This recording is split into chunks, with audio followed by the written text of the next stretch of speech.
Contraponto Cinema está começando agora e no programa de hoje nós vamos comentar o filme 2 Dias, Uma Noite. Confira o trailer.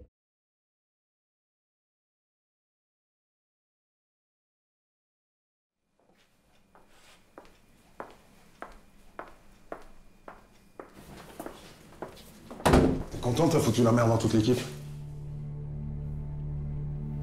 T'as dit à certains que c'était mieux que je sois licenciée parce que sinon ce serait eux. J'ai jamais dit ça. Tu n'as pas de cœur. Pourquoi tu veux pas essayer? Tu dois pas te laisser faire. Faut y aller. Avant de choisir leur prime, ils ont hésité, ils ont pensé à toi. C'est pour ça qu'il faut aller les voir un par un ce week-end. Excusez-moi de vous demander ça, mais pour moi c'est important de le voir parce qu'il peut m'aider à pas perdre mon travail, à pas aller au chômage. La prime, nous, c'est parce qu'on a bossé qu'on l'a. Mais je sais. T'as pas honte, franchement, de venir nous piquer notre fric? Non, je la ferme pas, dégage. Il y en a déjà combien qui acceptent de perdre la prime? 4 avec toi. J'en ai encore 9 à voir. Tu vas y arriver, j'en suis sûr. De tout ce temps gâché et de tout ce temps perdu, dire qu'il y a tant d'êtres sur la terre qui, comme moi, ce soir sont solitaires. J'allume une cigarette. O filme 2 Dias e Uma Noite mostra uma Europa que surpreende o telespectador, né, Zé Luiz? Acho que uma Europa que ninguém espera ver. A Europa decadente do fim do Estado Social, uma Europa competitiva, assustadora, de desemprego, né? Vamos falar um pouquinho sobre a história de 2 Dias, Uma Noite? Pois é, olha, esse filme eu achei fabuloso, é um filme imperdível, a história é muito interessante e é um retrato da Europa de hoje. O filme é passado na Bélgica, né, e a história de uma trabalhadora que perde ou que pode perder o seu emprego decorrente da crise econômica que assola a Europa já aí desde 2008. Já vou né? te interromper, Zé Luiz. É. Será que essa história sobre a possível perda do emprego dela é decorrente da crise? Porque mesmo em situações de não crise, né, o capital tem como objetivo sempre aumentar o lucro, né? Isso. Então, eu não sei exatamente se esse é um efeito, um fenômeno da crise, né? Ou se é da lógica do próprio capital. A gente pode pensar, né, que essa crise decorre da lógica do próprio capital. Essa busca incessante pelo lucro e a desconsideração das pessoas. Então o que a gente vê, né, no filme é uma Europa social, uma Bélgica com um estado de bem-estar social sofisticadíssimo, né, pelo menos era, onde você tinha solidariedade, fundado na solidariedade, direitos sociais, direitos trabalhistas, a busca do pleno emprego, etc., que marca essa Europa social que vai sendo construída no pós-Segunda Guerra Mundial. E agora o que a gente vê é uma Bélgica que vai retratando uma Europa que vai desconstruindo esse estado de bem-estar social. Então vai desaparecendo os direitos sociais, vai desaparecendo a estabilidade, os salários vão piorando, a vida das pessoas vai piorando e o lucro das empresas vai aumentando, aumentando, aumentando. Mas o discurso oficial, e era isso que você dizia, eu te interrompi, o discurso oficial da empresa é de que o emprego dela está ameaçado por quê? É por causa da crise econômica, que é algo que está fora do controle deles. Né? E aí, então, é necessário reduzir pessoal e aumentar o trabalho dos que ficam, porque tem que reduzir gastos, isso aí, enfim, né, que nós brasileiros e as pessoas pelo mundo afora, depois desse neoliberalismo horroroso, não cansam de ouvir diariamente na imprensa, nos jornais, etc., a não ser no Brasil, né, que nos últimos 10 anos a gente teve um crescimento econômico muito grande, as pessoas melhoraram de vida, etc., mas nos Estados Unidos, na Europa, essa crise já vem aí, né, se acumulando aí há mais de 6, 7 anos, que vem uma crise grave de desemprego. Os Estados Unidos vai se recuperando, mas a Europa ainda vai afundando em crise. E a gente viu aí algumas reações, a população europeia começa a lutar pela reconquista dos seus direitos. E o filme mostra isso, e aí muito interessante, né, é essa questão de como que a empresa consegue colocar a responsabilidade, né, de uma decisão que é da empresa nos empregados.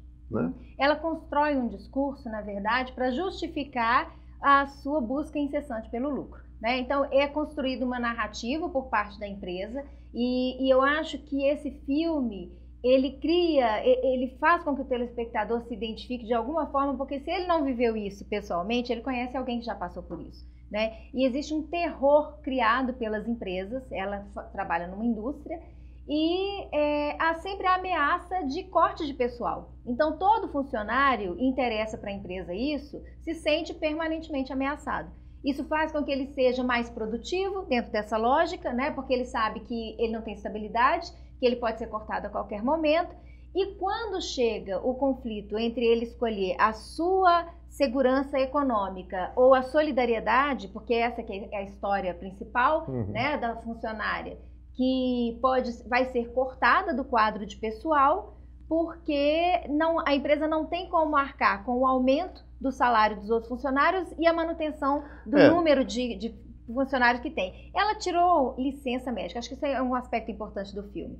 Ela está sofrendo depressão, tirou licença médica e a empresa descobriu que podia funcionar com um funcionário a menos, né? E aí então é que vem o drama. Olha, eu aumento com o salário dela, eu tenho dinheiro para aumentar o salário dos outros funcionários. E aí o que vocês vão querer? Vocês querem um aumento de salário ou vocês querem manter a colega? É a loucura de hoje. Eu nunca tire licença porque depois você volta e seu lugar não está mais lá.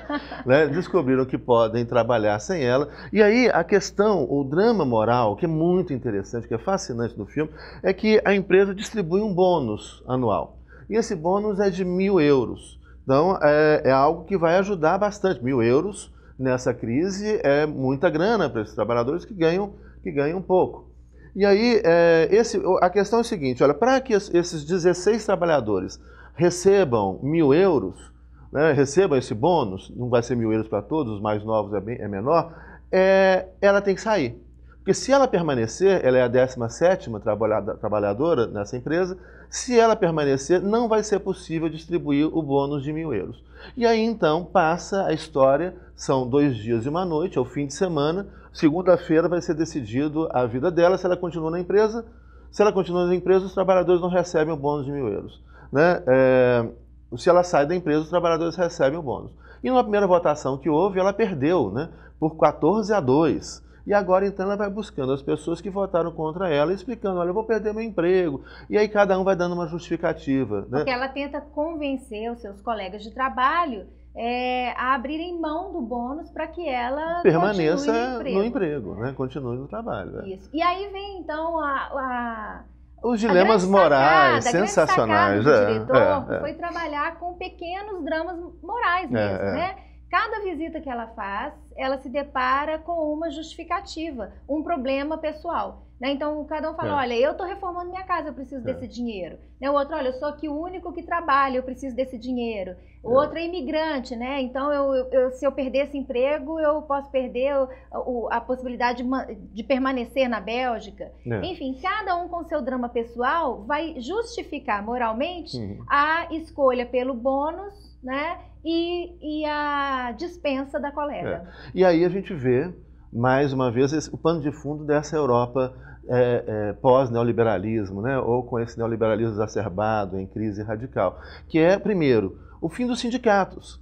Não há uma ação coletiva, né? O fim da solidariedade, as pessoas são empurradas pelo desespero, né, das suas vidas pessoais a não serem solidárias, né? E as decisões da empresa e a responsabilidade de um sistema que não funciona, que é esse sistema de capitalismo neoliberal, né, mas que é jogado nos ombros do trabalhador o tempo todo. O responsável é o trabalhador. Né? Então, essa vai mostrando toda a maldade dessa engrenagem hoje que está funcionando em boa parte do mundo. Né? E eu acho que é muito triste isso. Você não vê o sindicato funcionando. Não há uma ação coletiva. As coisas são todas individualizadas, os problemas são individualizados. E aí é óbvio que tudo fica muito mais difícil para o trabalhador. Mas o filme dá um sopro, assim, uma mensagem de que a esperança, a solidariedade pode ser retomada após esse pesadelo individualista neoliberal. Porque isso aqui não significa para o telespectador o resultado da votação. Não significa nada. Não. E o filme você vai ter... Ele é surpreendente. Ele é surpreendente. Muito interessante. Mas tem ainda outro aspecto, Zé Luiz, que eu acho que vale a pena a gente discutir aqui, que é a questão da postura das pessoas. Sob 2 perspectivas. A primeira é uma sinceridade europeia, que não é típica dos latinos, né? A gente tem um pouco aquela cordialidade que enfim, foi atribuída a nós e nós incorporamos essa ideia da cordialidade, que há Há questionamento sobre isso dentro da sociologia, né? Como o Gessé Souza, que questiona essa cordialidade brasileira. Mas, enfim, cada pessoa que ela visita, as pessoas são capazes de dizer: eu não vou votar por você. Infelizmente, eu não posso, eu sinto muito, eu queria que você permanecesse no emprego, mas eu preciso desse dinheiro para tal coisa. O que me parece, assim, que confronta com a nossa tradição cultural, né, que talvez dentro da nossa cultura brasileira não houvesse essa postura por parte das pessoas. Elas disseram, o voto seria secreto. O voto, ela combinou isso, o voto vai ser secreto nessa segunda votação. Né? Talvez as pessoas dissessem, tá bom, tudo bem, não, claro, né, eu vou... E aí chega lá na hora de votar, ele não quer abrir mão do bônus, mas talvez ele não tivesse a coragem de falar para ela abertamente que não vai votar. Outra questão que me chama a atenção na postura das pessoas é que, majoritariamente, as mulheres são mais inflexíveis de abrir mão do dinheiro. O filme retrata isso. E eu achei que mostra assim, uma sociedade, um lado em que os homens são mais flexíveis para lidar com essa questão, né? E abrir mão do bônus. E a outra questão que me parece assim, muito evidente no filme é a questão do estrangeiro, do imigrante, que também mostra uma sensibilidade diferente, porque é claro que a gente está julgando aqui o imigrante e aí europeu. Uma cordialidade. Eles são sinceros, mas são cordiais. O que significa que ser cordial não significa ser mentiroso ou ser falso. Claro. Não tem nada a ver. A gente deve ser cordial. E os estrangeiros são cordiais e são verdadeiros. Cumprem a palavra. Né? E os europeus ali não são cordiais, são bem duros, mas são verdadeiros. Né? São bem... Isso é muito interessante, porque você vai vendo o perfil. Na verdade, vai mostrando o perfil dessas 17 pessoas, né, que vão votar. Ela não vota, então 16 pessoas que vão votar, e mais o chefe dela, o discurso da empresa, esse discurso. Enfim, o filme é muito interessante, um retrato muito interessante do que a Europa está vivendo hoje. E é claro que a gente está julgando aqui quem é imigrante, quem é nativo, pelas características físicas, né? E eu acho que o diretor usa isso para fazer essa linguagem, esse não dito, esse inaudito, mas que está ali evidente no filme. Tem um, inclusive, até que começa a falar árabe com o marido, uma mulher, né, começa a falar. Você vê ali a figura dos imigrantes e o típico do fenótipo, né, europeu belga, né, que é o caso desses aí, por exemplo. Outro aspecto que eu acho também que não pode deixar de ser dito sobre o filme é como ele é perfeito para reproduzir o cotidiano. Assim, aspectos muito sutis, né, como, por exemplo, estar dentro do carro e o cinto de segurança não foi colocado ainda, apita um sininho, a casa meio bagunçada. Eu achei muito rico nesse sentido o filme, na reprodução do cotidiano, porque você se sente efetivamente dentro ali da rotina dos personagens, né? E isso eu achei grande mérito mesmo da produção do 2 Dias, Uma Noite. Enfim, eu acho que é um filme fabuloso, imperdível, vocês não devem deixar de assistir esse filme, né, que é um retrato dessa Europa em crise, e vamos torcer para que a Europa, né, e o povo europeu recupere a solidariedade, né, e o sistema que eles criaram, tanto no pós-Segunda Guerra Mundial, um sistema fundado na solidariedade, no bem-estar social, que infelizmente o projeto neoliberal destruiu, mas que começa a ser recuperado, talvez aí pela Grécia, né? Agora, o nosso tempo aqui está esgotado, mas eu acho que a gente deixou de falar uma coisa super importante, que esse filme também fala sobre acontecimento.